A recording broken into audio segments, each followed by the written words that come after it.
para você que nos acompanha no YouTube do Portal Uai ou no seu tocador de podcasts favorito. Estamos começando mais um Política em Pauta. Dessa vez, de volta de um breve hiato de 2 semanas, mas com muito assunto quente sobre as principais pautas da política mineira. Hoje, eu, Bruno Nogueira, apresento o programa no lugar do meu colega Bernardo Stiwak, que está com as merecidas férias.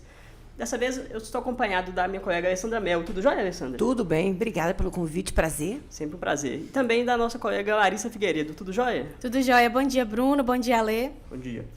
No primeiro bloco, vamos falar sobre a concessão das rodovias estaduais do vetor norte da Grande BH. No segundo bloco, iremos falar sobre supersalários do Judiciário Mineiro. E no terceiro, vamos passar para falar sobre atraso nas obras do Minha Casa Minha Vida. Para a gente falar um pouco sobre, primeiro, as rodovias estaduais, eu queria lembrar o que foi essa concessão publicada no sábado pela Secretaria de Mobilidade do Estado, Secretaria de Infraestrutura, Obras e Mobilidade e Parcerias. É uma concessão que o governo já vem falando desde do ano passado, no final do ano passado, sobre as rodovias MG 010, MG 424 e a MG 800, que corta ali Belo Horizonte, Sete Lagoas, Lagoa Santa, vai até a Serra do Cipó. E o governo quer conceder essas rodovias para iniciativa privada, prevendo a instalação de 12 praças de pedágio ao longo dessas rodovias, o que tem gerado muita polêmica, né, Alessandra, nos últimos dias. É verdade, o governador lançou esse edital dessas concessões e de imediato já houve uma reação da Assembleia Legislativa Mineira, né, com a apresentação de projetos proibindo uma PEC, uma proposta de emenda à Constituição, proibindo pedágio nas regiões metropolitanas, e outros projetos proibindo cobrança de pedágio para moradores, pessoas que vivem ao entorno dessas praças que serão pedagiadas. É um assunto bem polêmico, vai dar muito pano para manga, o governador talvez sofra uma resistência dentro do parlamento, né? Recentemente, né, o senador Cleitinho fez um vídeo desviando um pedágio, nesse caso um pedágio federal. Então, é uma discussão que vai render muito na Assembleia. E é uma discussão importante para ser feita claramente com a população, porque, por exemplo, não há transporte coletivo para se chegar na região metropolitana de Belo Horizonte.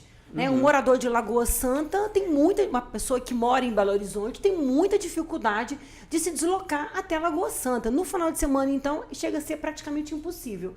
Então, muitas vezes, as pessoas recorrem até a aplicativos e carro próprio. Então, acho que essa é uma discussão que vai render bastante ainda, né, Bruno? Com certeza. Acho que a grande questão desses pedágios é que são distâncias muito curtas entre si e em rodovias, principalmente mais próximo de Belo Horizonte, que tem uma qualidade melhor do que o restante do estado. Por exemplo, a MG 010 vão ter 4 praças de pedágio em distâncias que a distância mais curta não dá 10 quilômetros entre uma praça e outra, e a maior não dá 30 quilômetros entre elas. E a MG 424 vai ter 5 praças de pedágio, a MG outras 2 e mais uma praça de pedágio. Aí sim, que é um investimento concreto da iniciativa privada, vai ser no contorno de Matozinhos, que vai ser uma nova estrada criada ali na cidade, que vai retirar o trânsito pesado de dentro para fora, que é muito importante para dar uma questão de mobilidade lá dentro da própria cidade. Caminhões vão passar por essa rodovia, vai ter um trânsito muito mais rápido.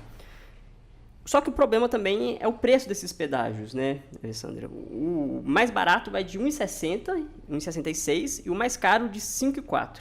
Claro que vai ter ali desconto para usuário frequente, mas, por exemplo, até o aeroporto de Confins, que eu acho que esse talvez seja também um grande ponto da concessão, vão ter pedágios ali de R$ 3,00, que pode causar um problema muito grande para quem trabalha fazendo o transporte das pessoas até o aeroporto, né? Que é o maior aeroporto de Minas Gerais, né? E a MG10 não é uma rodovia ruim. Exatamente. É uma rodovia muito boa, você transita nela com muita tranquilidade, não tem buraco, a pista é boa. Então, eu fico surpresa com o pedágio na MG10. Com certeza. E a gente tem que lembrar também das pessoas, né, que fazem essa migração sazonal aí, que vêm trabalhar em Belo Horizonte ou fazem o caminho inverso, mas enfim, é mais comum, por exemplo, uma pessoa vir de Pedro Leopoldo, Lagoa Santa, faz esse trajeto aí todo dia para vir trabalhar, para vir estudar na capital. E aí, como a Alê bem pontuou, a gente tem uma certa dificuldade com o transporte público, então tem quem venha de fretado, tem quem venha de carro próprio, aplicativo, então aí vai pesar com certeza no bolso de quem faz esse trajeto todo dia, e são muitas pessoas, né? É uma realidade da nossa região metropolitana. O que transforma uma região metropolitana, né, o conceito de uma região metropolitana é uma região integrada, em que as pessoas transitam entre diariamente. Em que as cidades são juntas, coladas uma na outra. E aí eu acho que essa questão desse debate sobre o pedágio vai ser um termômetro muito bom para a gente avaliar a relação do governador com o legislativo, porque a proposta de emenda à Constituição já conseguiu as assinaturas necessárias. 32 assinaturas, exatamente. Com 14 partidos. Sim, então, eu acho que o governador ainda não submeteu a casa nenhuma PEC, né? Já submeteu algumas PECs, né? Aquela do referendo, das estatais, por exemplo. Não, eu digo assim, de votação, né? Nenhuma PEC ainda foi votada dentro do parlamento. O governador chegou a enviar essa PEC acabando com o referendo da privatização, mas ela não foi colocada em tramitação. Exatamente. Então, avaliar aí vai ser um termômetro para a gente avaliar qual é, de fato, a relação, como vai ficar, como está, de fato, a relação do governador com a sua base. Próprios parlamentares da base já vinham reclamando em anos anteriores, sobre praças de pedágio na região do Triângulo, na região do sul de Minas. Está em tramitação na casa a criação de uma agência para regulamentar as concessões, porque há muita reclamação de que as concessões cobram pedágios elevados e não fornecem nenhum tipo de contrapartida de boas rodovias, de duplicação de pistas. Então, esse vai ser um assunto que vai render e vai dar um trabalhinho para o governador. Com certeza. E pode ser muito um termômetro também para como a população vai reagir a isso perto de um ano eleitoral, né? Porque a concessão ela vai a leilão em junho, e as obras devem começar já em 2026, né, Alessandra? E os pedágios entrando em operação em 2026. Isso deve cair muito na conta do governador, muito na imagem dele. E o governador ele não ficou calado, não, né? Quando a PEC já chegou, foi protocolada ali pela deputada Bela Gonçalves, ele já reagiu. Foi isso, Bruno? Como que foi ontem lá a conversa com ele? O governador ontem, na posse da Agrambel, que é o consórcio dos municípios da região metropolitana, ele disse que essa PEC ela acaba fossilizando o Estado, né? De certa forma, faz sentido um pouco a fala dele, porque pedágios são mecanismos que existem no mundo inteiro. Mas a fala do governador, na minha opinião, ela desconsidera essa questão das regiões metropolitanas, que são regiões integradas, né? Que eu acho que é muito esse o objetivo da PEC e muita argumentação da Bela Gonçalves, né? Porque não vai trazer desenvolvimento para a região, vai tirar, talvez, desenvolvimento porque as pessoas talvez não consigam sair de Sete Lagoas ou de Lagoa Santa e vir trabalhar em Belo Horizonte. Será que os patrões vão repassar esses custos para os funcionários? Como é que vai ser isso, entendeu? E a pergunta que fica, né, pelo menos a impressão que eu tive com essa fala do governador é que ele queria trazer o desenvolvimento para a nossa região. E aí ele vai conceder essas rodovias à iniciativa privada, vai ter os pedágios, enfim. E aí, quando ele é criticado pela Assembleia, quando tem uma resistência a essa iniciativa, ele fala, mas as pessoas pediram desenvolvimento. E a pergunta que fica será que essa é a única forma de trazer desenvolvimento para a gente? Instalando esses pedágios, desmobilizando a nossa região metropolitana? Talvez o melhor investimento fosse em transporte público coletivo, né? Com certeza. Porque é uma falha gravíssima e é uma responsabilidade do Estado o transporte coletivo na região metropolitana. Talvez se melhorasse o transporte coletivo, o desenvolvimento seria muito maior. Talvez levar o metrô até Confins, quem sabe? Em São Paulo tem metrô até Guarulhos. Fica aí a dica para o nosso governador. Mas, ainda nessa questão da Assembleia, a PEC foi assinada por 32 deputados, 14 partidos, inclusive partidos da base. A base que teve mudanças, né, Alessandra, nos últimos dias. Na verdade, o PL deixou, né? O PL deixou a base do governador Romeu Zema. Já não era um partido muito fiel ao governador nas votações, principalmente nos quesitos que envolviam segurança pública. O PL votou a favor do aumento maior para a segurança pública, que acabou não sendo concedido, não foi aprovado pelo parlamento, mas ele defendia. O PL também foi contra todos os aumentos de alíquota do ICMS que o governador propôs nos anos anteriores, né, 23, 24, o PL também foi contra. E há também mudanças na própria constituição das comissões, né, Bruno? Exatamente. Que talvez tragam para o governador aí uma dificuldade maior com a sua base. E já não era uma relação muito boa, mas ele teve um êxito, sim. Acabou aprovando com algum desgaste, com algumas alterações nas suas propostas iniciais, mas ele aprovou as pautas que ele tinha interesse no ano passado. O aumento das contribuições no IPSENG, por exemplo, uma pauta super polêmica, um aumento menor para o servidor público do que chegou a ser proposto por alguns parlamentares. Então, ele teve algum êxito. Agora, vamos ver como fica com essas mudanças. Quais são essas mudanças, Bruno? Olha, a gente teve duas mudanças fundamentais, eu acho, assim, principalmente na Comissão de Constituição e Justiça, que no último biênio, nos últimos 2 anos, foi presidida pelo deputado Arnaldo Silva, que é um deputado muito fiel do União Brasil ao governador, e agora vai ser presidida pelo deputado Durgal Andrada, do PRD, que é um deputado mais ligado ao presidente da casa, né, o Tadeu Martins Leite, e também na Comissão de Administração Pública, que agora vai ser presidida pelo deputado Adalclever Lopes, que voltou para a Assembleia, né, depois de muito tempo fora, e é um deputado também ligado ao Tadeuzinho, mas também ligado ao ex-prefeito de Belo Horizonte, Alexandre Calil, né? Foi coordenador da campanha dele. Recentemente ele esteve um pouco mais próximo do governador na questão da eleição, porque ele também foi coordenador da campanha do Mauro Tramonte. Mauro Tramonte fez uma aliança com o governador, né? Uma aliança que acabou não dando muito certo. E aí o governador, reagindo a essas mudanças, né? Também teve mudanças nos blocos da Assembleia, que é importante por causa dessa saída do PL, de um dos blocos, teve uma mudança na liderança, que o deputado Noraldino Júnior, que a gente lembra na questão do ICMS do supérfluos, por exemplo, foi muito contra o aumento para a ração de PET, que é a bandeira dele. Ele vai liderar um desses blocos.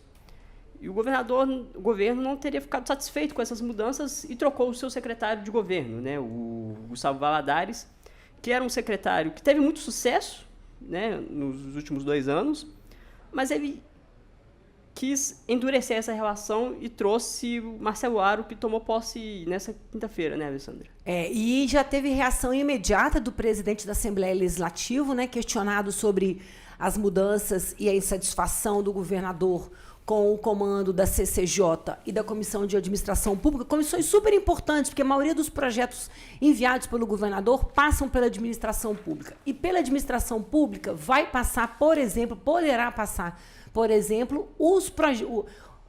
passar os projetos de privatização das estatais mineiras. Então, eu acho que o presidente da Assembleia, Tadeu Martins Leite, fez uma mudança ali, porque para ter um controle maior sobre essas duas comissões importantes, a CCJ e a Administração Pública, já pensando futuramente nessas pautas de privatização das estatais, porque ele já se manifestou claramente contra a privatização, ele defende a federalização das estatais para usar os recursos para abatimento da dívida, e o Tadeu, na primeira entrevista, já na abertura dos trabalhos legislativos, mandou um recado bem claro para o governador. O único cargo que o governador, segundo o Tadeu, tem dentro do legislativo é o da liderança do governo. O resto é de decisão única e exclusiva dos parlamentares, e a Assembleia não será e nunca foi, nas palavras do presidente da Assembleia, subserviente ao governador. Então, esse embate aí promete. Ontem, né, na quinta-feira, com a posse do Marcelo Aro, ele foi questionado sobre essas falas, essas críticas do Tadeu Martins Leite, né, do presidente da Assembleia, e botou panos quentes ali, né, e deu uma minimizada nessas falas, disse que o presidente da Assembleia está certo ao dizer que esse é o único cargo que o governo tem na Assembleia e que espera uma relação muito boa com ele, mas que vai defender os interesses do governo, né, está aberto a esse diálogo, está pronto para dialogar, e defendeu que a principal pauta, quando questionado sobre privatização de CEMIG e Copasa, Marcelo Aro foi bem claro dizer que a principal pauta hoje na Assembleia é o Propag, né? Eu acho que ele está dando uma sinalização de que talvez não seja possível avançar com essas questões esse ano, né? O Propag que o presidente Lula falou ontem também, né? Exatamente. Ontem, em entrevista à Rádio Tupi, né, aqui dos nossos diários associados, o presidente Lula falou o seguinte, foi até capa, né, do jornal ontem, como o Bruno está mostrando aí, e o Lula falou que Minas fala, mas está concordando, né? Ele fez aí essa cutucada no nosso governador Romeu Zema, que falou que não iria aderir ao programa caso os vetos do Lula ao texto do ex-presidente do Senado, Rodrigo Pacheco, não fossem derrubados, né? O Lula apresentou ali alguns vetos ao texto. E aí, pouco tempo foi se passando, o Zema parece que ele foi mudando ali de opinião, ou deixando isso um pouco de lado, essa rixa com o presidente Lula, porque ele vem se mostrando, quer se mostrar, né, um forte opositor aí ao presidente.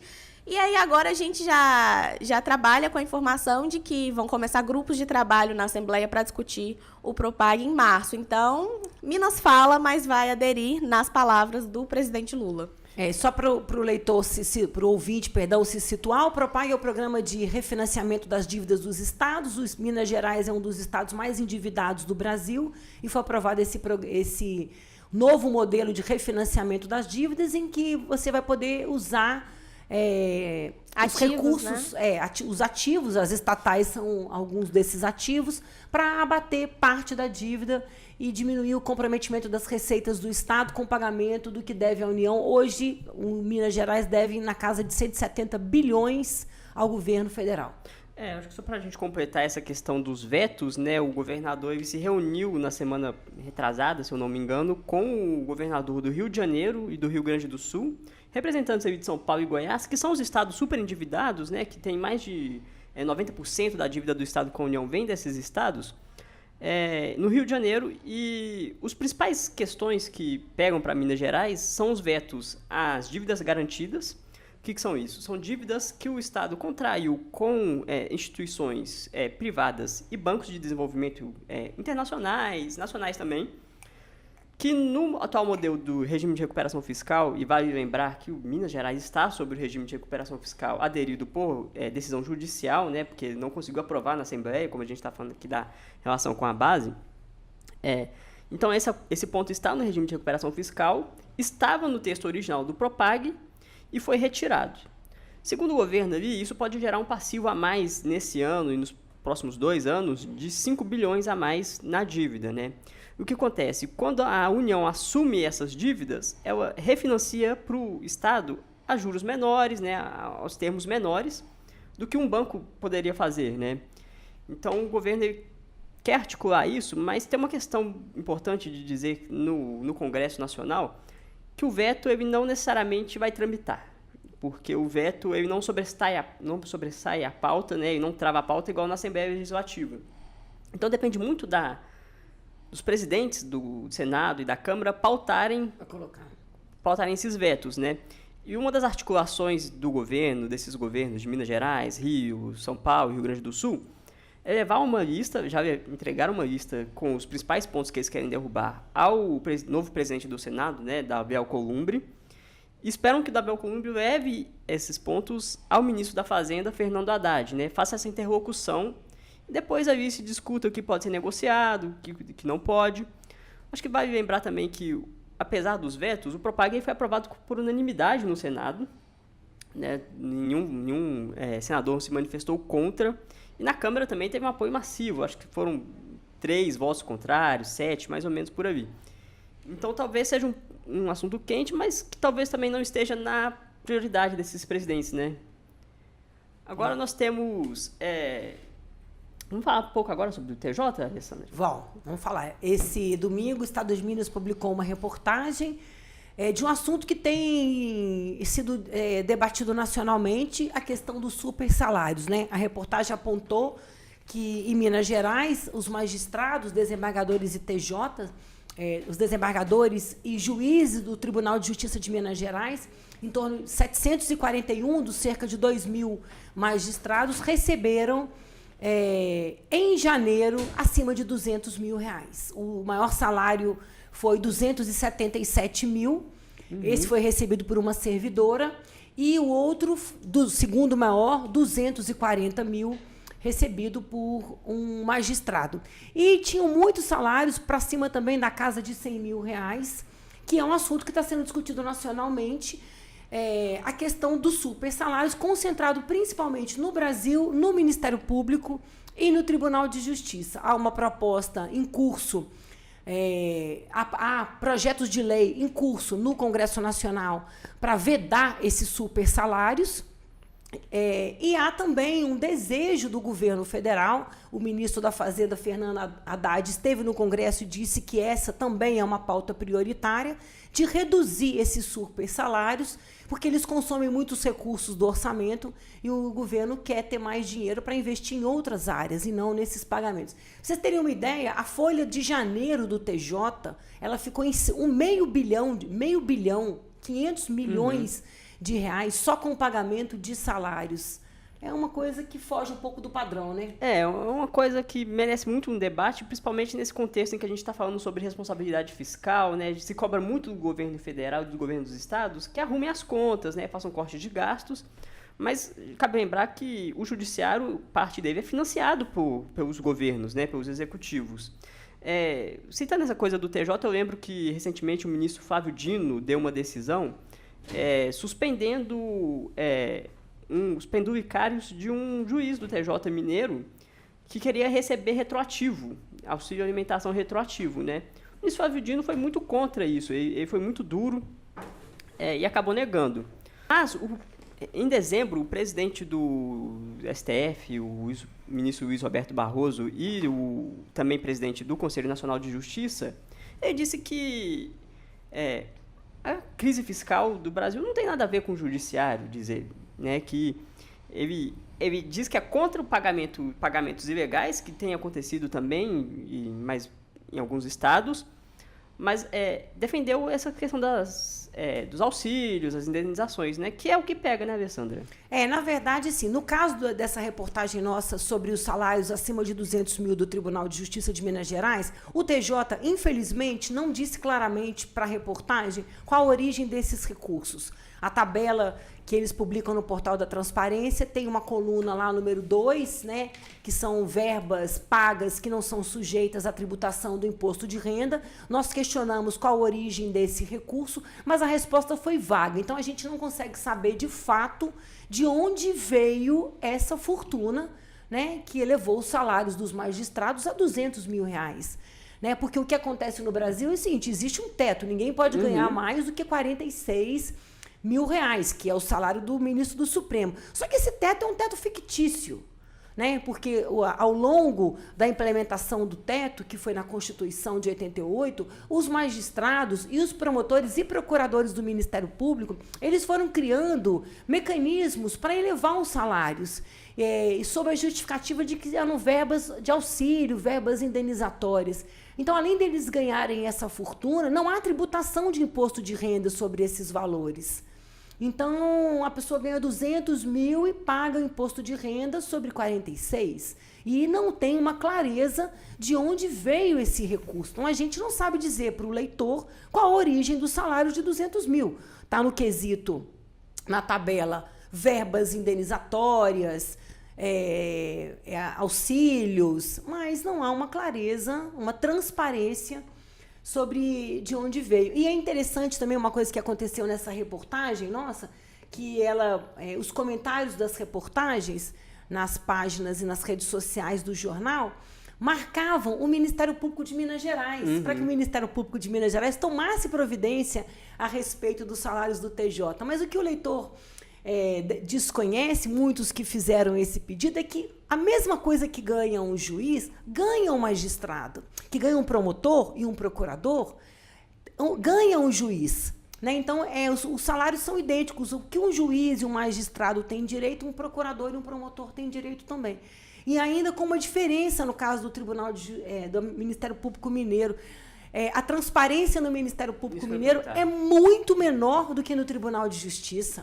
Porque o Ministério Público acaba que ele não é um poder, né, da República, né? Então ele está sujeito a outras regras, um pouco diferente, né? Existe uma certa relação entre os dois, mas acaba que não tem como saber, né, como que um procurador ganha, né? Na verdade, difícil. Até hoje nós estamos terminando o mês de fevereiro, o Ministério Público de Minas Gerais não colocou nas redes sociais, no Portal da Transparência, o salário dos promotores e procuradores. E quando ele colocar, você não vai poder fazer consulta por nome.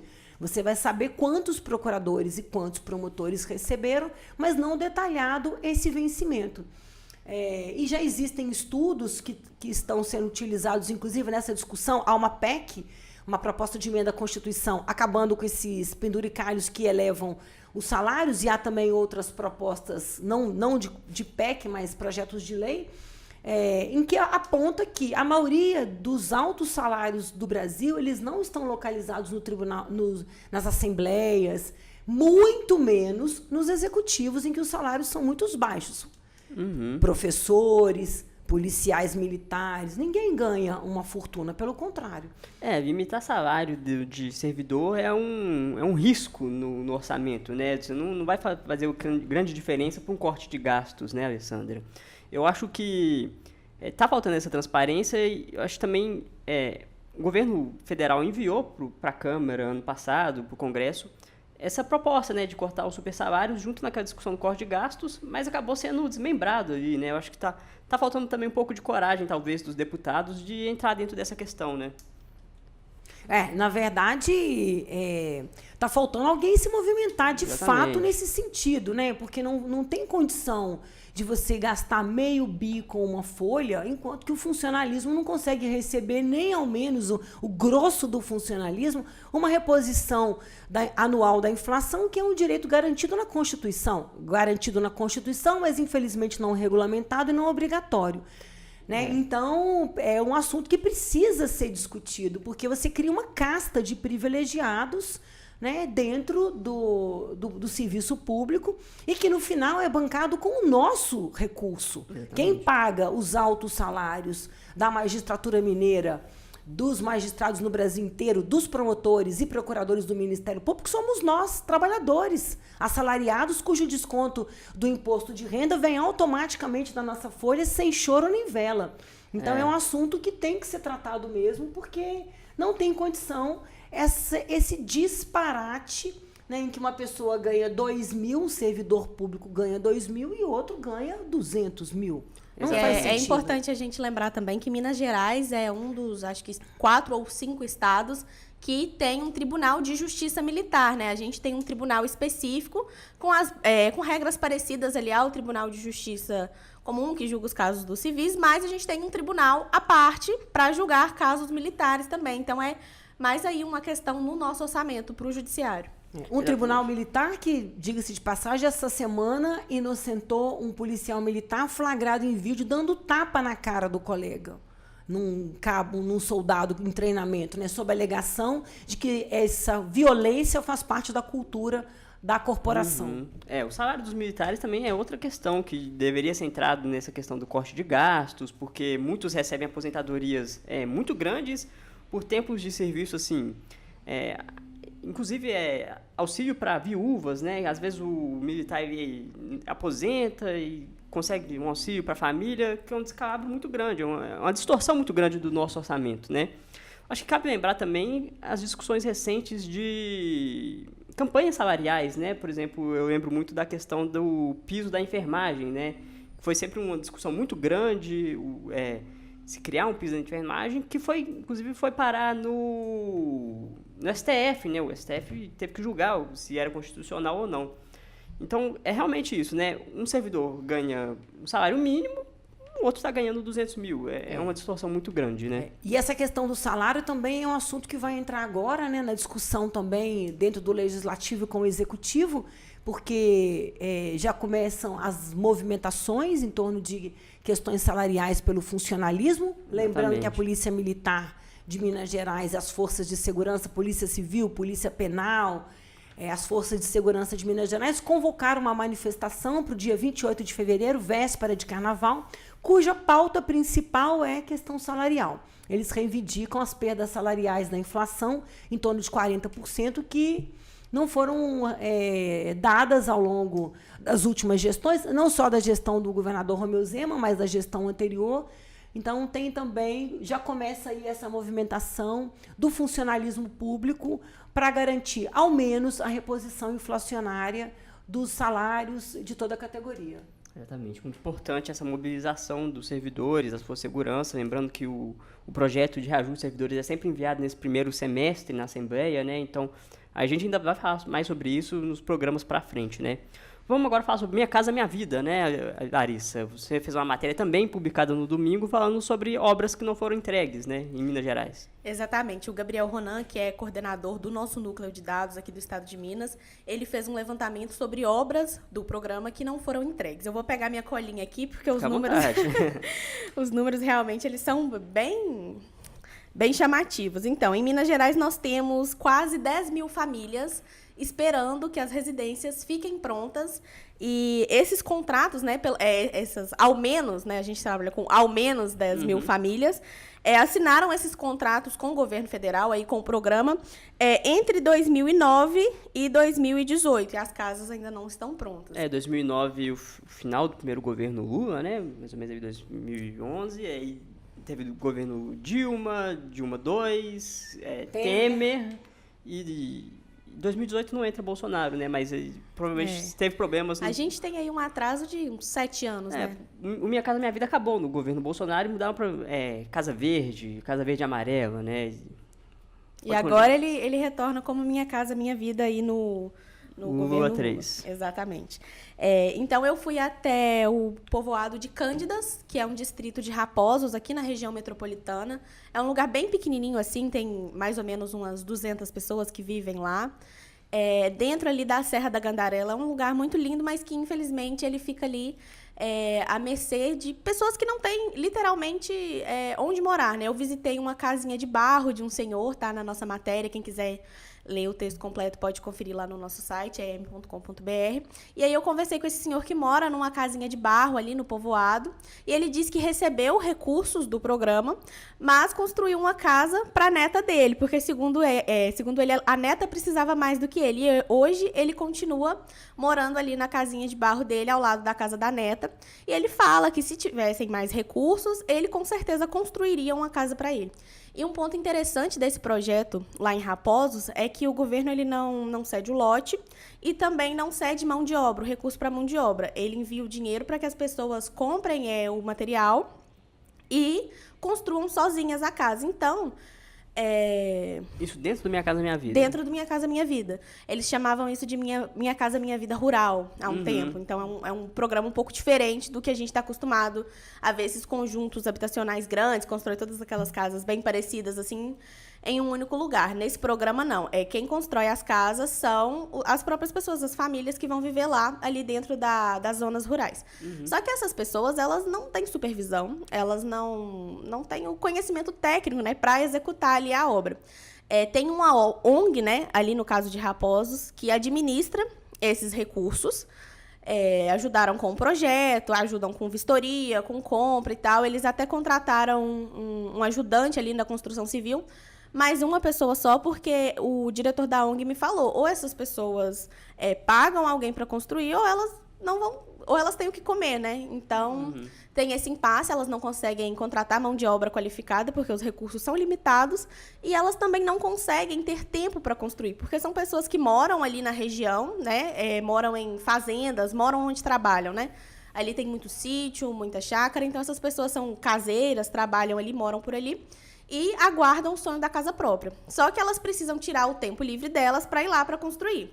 E elas, eu conversei com algumas pessoas também que estão construindo as casas ou que já construíram, e aí elas falam que, poxa, a gente não sabe construir, não tem tempo, ou trabalha ou constrói, a gente não consegue fazer essa jornada dupla, e eles ficam ali realmente nesse impasse há mais de 7 anos tentando finalizar isso.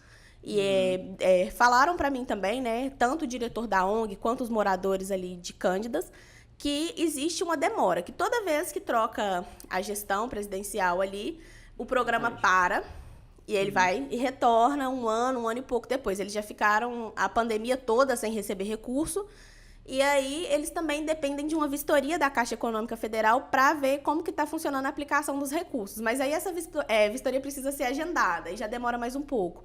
Enfim, isso aí vai se arrastando por um tempo. Exatamente. Eu acho que esse é um grande ponto de programas sociais, né? Eu acho que o Minha Casa Minha Vida é o grande programa de habitação social que a gente tem no Brasil, né? Criado pelo presidente Lula.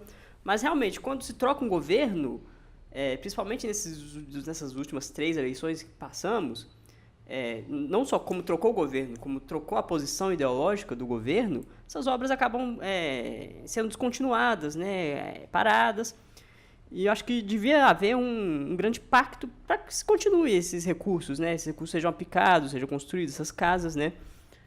O que o governo fala sobre essa questão, Larissa? Então, o governo afirmou que vão terminar de construir essas casas, pelo menos essas 10 mil aqui em Minas Gerais que estão pendentes, até o final de 2027, se eu não me engano.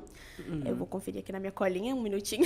Não, tudo bem. E aí vão terminar de construir com os recursos do novo PAC. Esse valor vai sair daí.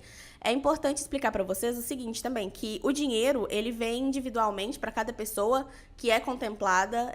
Em 2018, né, que foi quando o último prazo aí desses contratos, cada pessoa recebeu 28 mil para construção, aí para compra dos materiais de construção. E somente esse recurso. Com o tempo, ele foi sendo... Perdendo valor. Perdendo valor também, mas aí o governo atualizou e foi para 50 e poucos mil ali. E hoje eles já estão trabalhando na casa dos 50. Mas quem assinou esse contrato em 2018 ou antes disso recebeu 28 mil para construir. E eles recebem uma verba inicial e a partir daí eles vão construindo e fazendo esse procedimento da vistoria. Tão importante a moradia, né? Sonho de todo brasileiro, né? Exatamente. Ter casa própria, né? Porque o aluguel realmente é uma coisa... Tipo um sentimento de jogar dinheiro fora, né? Exatamente, né? E a Larissa falou que tem esse prazo que o governo deu até o final de 2027. Lembrando que 2027, de novo, um outro governo, né? Não se sabe se vai ser o presidente Lula, vai continuar. Não sabe nem se ele vai concorrer em 2026. Se ele vai, se não concorrer, se vai conseguir fazer o sucessor, aí descontinua um programa importante. Exatamente, né? Por causa dessa disputa política, né? E quem fica em segundo plano nessa disputa é a pessoa que precisa, a população brasileira, né? Infelizmente. E acaba que em ano eleitoral também sempre tem muito desses anúncios, né? Muitos contratos são assinados em ano eleitoral e acaba que não vai pra frente, né? É isso aí. Vamos ver, esperar pra ver. Vamos esperar, vamos continuar monitorando aí. Exatamente. Então, para você que nos acompanhou no Política em Pauta dessa sexta-feira, dia 21 de fevereiro, muito obrigado pela sua audiência. Muito obrigado, Larissa, pela participação, Alessandra. Obrigada. Prazer estar aqui. Para você que quiser continuar atenado às principais notícias de Minas Gerais e do Brasil, acesse o portal do Estado de Minas, m.com.br, e do portal UAI também. Muito obrigado e até a próxima.